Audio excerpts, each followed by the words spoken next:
guys, from Blue Bananas. Hello guys, welcome back to our channel. இன்றைக்கி நம்ம என்ன பார்க்க போகிறோம்னா த ஓசன் நியூ பை அட்வென்ச்சரில் எபிசோட் 9.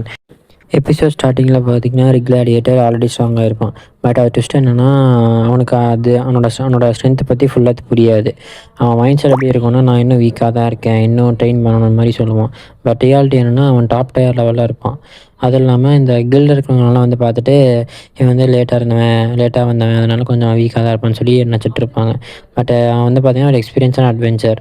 அது இல்லாமல் அவன் எக்ஸ்பீரியன்ஸ் இல்லை, லக்னால தான் சர்வே பண்ணியிருப்பான்னு சொல்லி பேசிகிட்டு இருப்பாங்க மற்றவங்களாம். பட் அதுக்கப்புறம் வந்து பார்த்திங்கன்னா ஒரு டேஞ்சரஸ் மிஷனுக்காக போவாங்க, அசைன் பண்ணுறாங்க இவங்களுக்குலாம். இதில் வந்து பார்த்திங்கன்னா இந்த மிஷனுக்கு ஒரு டீம் ஃபார்ம் பண்ணுவாங்க. அதில் வந்து எக்ஸ்பீரியன்ஸான ஃபைட்டர்ஸு, மேட் சப்போர்ட்டர்ஸ் மெம்பர்ஸு, அப்புறம் நம்ம தலைவர், இவங்கெல்லாம் போவாங்க. இதில் அதுக்கப்புறம் பார்த்திங்கன்னா அவன் போகிறங்காட்டி டீமில் வந்து ட்ரஸ்ட்லாம் இருக்காது. ரிக்கை யாரும் சீரியஸாகவே எடுக்க மாட்டாங்க. பட் மிஷின் ஸ்டார்ட் ஆகும்போது அவன் கொஞ்சம் டென்ஷனாக என்டர் பண்ணுவாங்க. அப்புறம் பண்ணும்போது ஃபஸ்ட்டு எல்லாம் கொஞ்சம் ஸ்மூத்தாக போகும், கொஞ்சம் அப்படி போகும். பட் சடனாக என்ன ஆகும்னா எனிமி லெவலில் இன்க்ரீஸ் ஆகும்.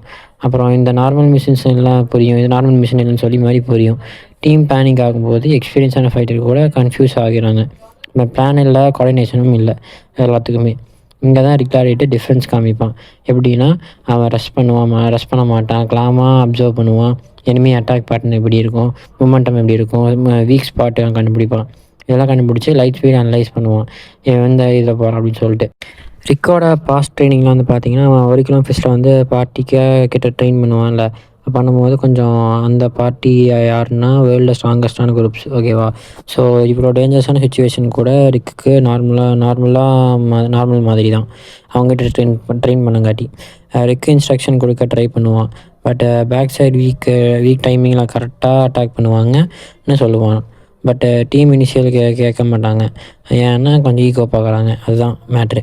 சுச்சுவேஷன் வந்து ஃபஸ்ட் ஆகும்போது ஒரு டீம்மேட் வந்து டேரக்ட் டேஞ்சரில் வெளில போகிறான். Almost death situation. ஏன்னா ஒரு பூம்னு ஒரு டேர்னிங் பாயிண்ட் வருது. அதுதான் வந்து பார்த்திங்கன்னா ரிக் கிளாடியேட்டர் வந்து இன்வால்வ் ஆகிறாப்புல. Super beat, perfect timing, brute force இல்லை. பட் எனிமியோட எக்ஸாக்ட் வீக் பாயிண்ட்டை வந்து பண்ணுவான். எக்ஸாக்ட் வீக் பாயிண்ட் வந்து அடிப்பான். சிங்கிள் மூவில் என்டையர் ஃபைட்டையும் ஃப்ளோ சேஞ்ச் ஆகுது.